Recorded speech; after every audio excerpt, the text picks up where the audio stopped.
各位投资者，大家好，这里是 AI 洞察美股频道，花几分钟时间用 AI 视野洞察市场。本节目仅供学习参考，不构成任何投资建议。今天呢，我们就来深入解析一下来自 XAI 的一份深度报告。焦点嘛，就是马上要公布的2025年12月美国非农就业数据。咱们今天这个分析主要分5步走。首先呢，快速回顾一下2025年整个市场的背景，然后咱们直奔主题，看看这次的核心预测到底是多少。接着我会带大家挖一挖，除了那个 headline 数字，还有哪些细节更重要。再然后也是最刺激的部分，我们会模拟一下市场可能会有的几种反应，最后总结一下风险和我们的最终看法。好，我们马上开始。好，咱们先来看第一部分。要想看懂12月的数据，你就得先知道2025年这一整年美国的劳动力市场到底是个什么状况。要说2025年最大的一个特点就是市场进入了一个所谓的低招聘、低裁员的新状态。这叫法听着有点绕，其实说白了就是公司招人没那么猛了，但同时呢，大规模裁员也少了。整个市场就好像从之前的热火朝天慢慢冷却下来，进入了一个比较平稳但有点缺乏活力的阶段。大家看这张图就非常直观了。你看2025年平均每个月的新增就业明显比2024年那个大约16万8的水平要低。这背后原因其实挺复杂的，有像人口老龄化这种长期因素，也有人工智能自动化开始替代一些基础岗位的影响。总之呢，大趋势就是增长在放缓。咱们来总结一下2025年这几个有意思的趋势。首先，数据波动特别大。你还记得吗？就是前不久10月份的数据初值还行，结果一修正，直接变成了负的10万5，市场当时就吓了一跳。其次呢，失业率倒是挺稳的，基本就在4.4%到4.6%的这个小区间里晃。另外，政府部门，特别是联邦政府，因为在搞精简，一直在裁员。但最关键的是最后一点，现在只要每一个月能增加个3万到5万个工作岗位，整个劳动力市场就算稳住了。这个及格线比以前低太多了。好，了解了大背景之后，咱们现在就来看看这次分析最核心的东西。大家到底是怎么预测12月这份报告的？就是这个数字57000，没错，57000，这可以说是华尔街所有人都死死盯着的一个数字。它基本上会为明年年初的市场情绪定下一个总的调子。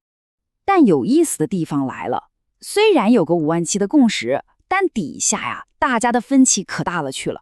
你看，像 Trading Economics 这些比较保守的机构，就觉得可能也就5万出头，主要担心政府继续裁人和一些季节性因素。但另一边呢，有些摩羯非常乐观，觉得年底购物季嘛，零售和物流的招聘可能会特别火爆，甚至能把数字推到11万乃至17万。你想一想，从5万到17万，这个预测范围也太宽了。这就意味着数据真正公布的时候，市场大吃一惊的概率其实非常。接下来是第3部分。我们常说魔鬼在细节里，看就业报告更是如此。光看那个最大的标题数字，你肯定会错过很多重要信息。咱们得往深了挖。除了那个57000，这3个数据你可被盯紧了。第一个是失业率，大家觉得应该会保持在4.5%到4.6%这个水平，这直接反映了劳动力市场的松紧程度。第二个也是重中之重，就是小时工资涨了多少，预期是环比涨0.3%，这个数字直接关系到通胀，关系到美联储后面会不会动利率。最后一个是劳动力参与率，看看到底有多少人愿意出来找工作，这个数据能帮我们判断失业率的含金量。在这儿呢，我得给你科普一个技术指标，叫萨姆规则。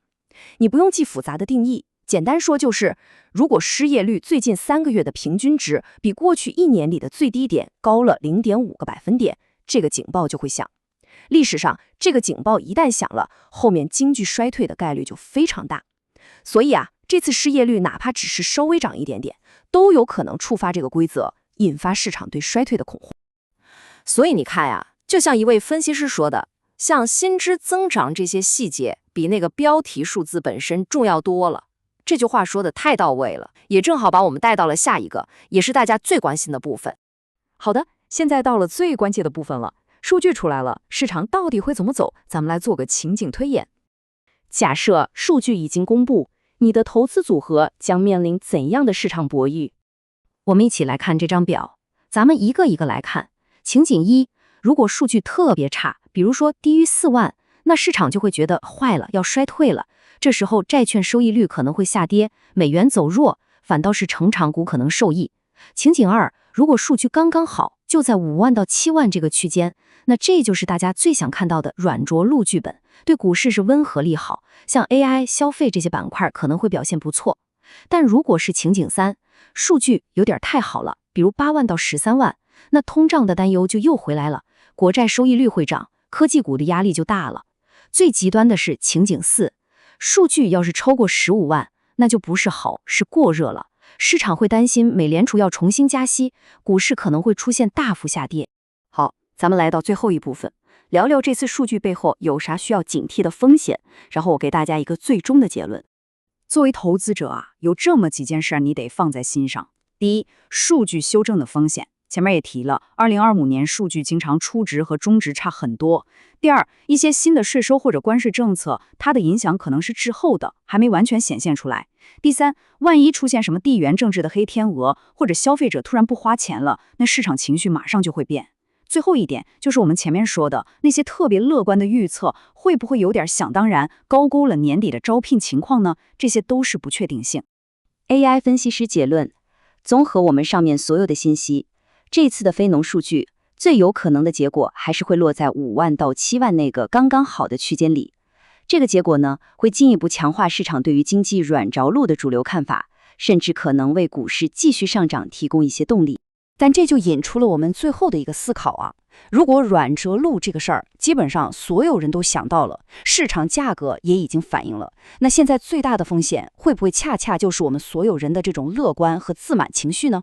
欢迎评论区发表您的观点，下一期节目再见。